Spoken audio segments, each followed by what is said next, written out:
This is something I've been thinking about the last, almost 2 days now, especially after their last game. But we're now 2 weeks now officially into the 2018 NFL season.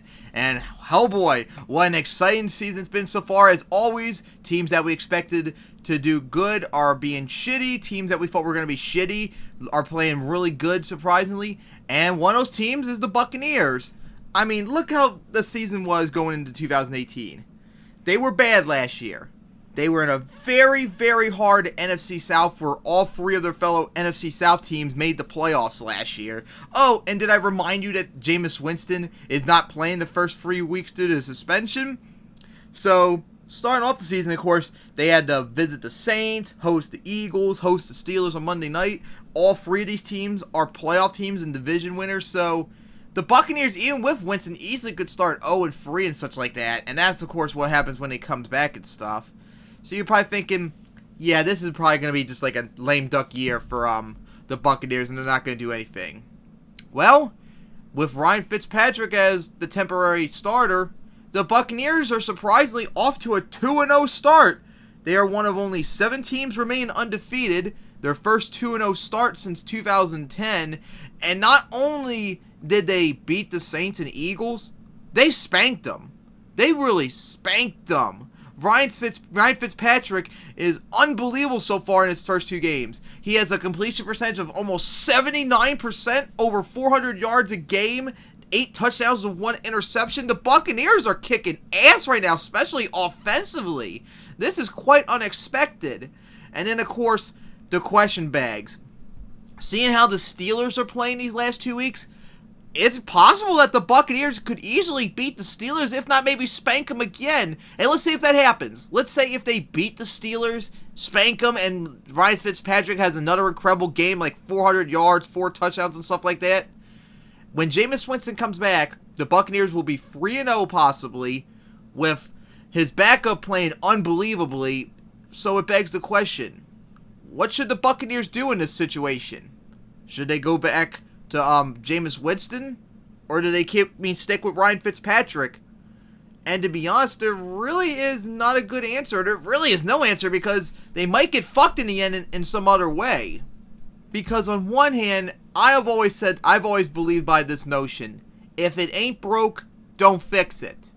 So by that logic, with the Buccaneers playing so good these first 2 weeks, maybe there's no need to switch starters and just let Fitzpatrick keep playing and hope for the best. Maybe if he keeps it up, maybe he can have a career season. Maybe the Buccaneers can make a playoff run. Maybe they can make a division run possibly, although that's way too early to say. And of course, don't get me started on like Super Bowl or anything, but the way they're playing right now against very good teams, this is just like a lightning in a bottle pretty much. And you really should not let this go just because, he's our actual starting quarterback's back and such. So we don't want to lose this opportunity. So that's one reason why maybe you should stick with Ryan Fitzpatrick. Although you might screw yourself in the end, because what if this does go somewhere? What if Ryan Fitzpatrick has another career year, Buccaneers have an incredible season, make the playoffs, and yada yada yada? What are you gonna do? Are you gonna I don't know of his contract, but I mean, this is his second year with the Buccaneers, so I'm sure his contract's probably going to be expired, or maybe will expire at the end of this year. What are you going to do, re-sign him? And I'm sure he will want a whole bunch of money, and of course, he'll probably want to be a star at that point, so then what do you do with Jameis Winston? You can't have 2 starting quarterbacks on your team effectively, so would you cut Jameis Winston? That's a possibility, but that definitely would not really look good, especially considering the fact that Ryan Fitzpatrick is going to be 36 at the end of the season. He's not the future. He's only temporarily. So keeping him as the starter over Jameis Winston is not really the smart idea at all, pretty much. Especially considering Fitzpatrick's history, where after being with the Rams from 2005 and 6, then the Bengals from 2007 and 8, he became the Bills' backup quarterback. Then when Trent Edwards busted out, he became a starter, and he played good enough throughout 2010, and then into 2011, where he got a massive contract extension, only to fall apart the rest of 2011, and then would finally be released after 2012 when he refused to renegotiate his contract. If few years later, he joined the Jets to be their backup.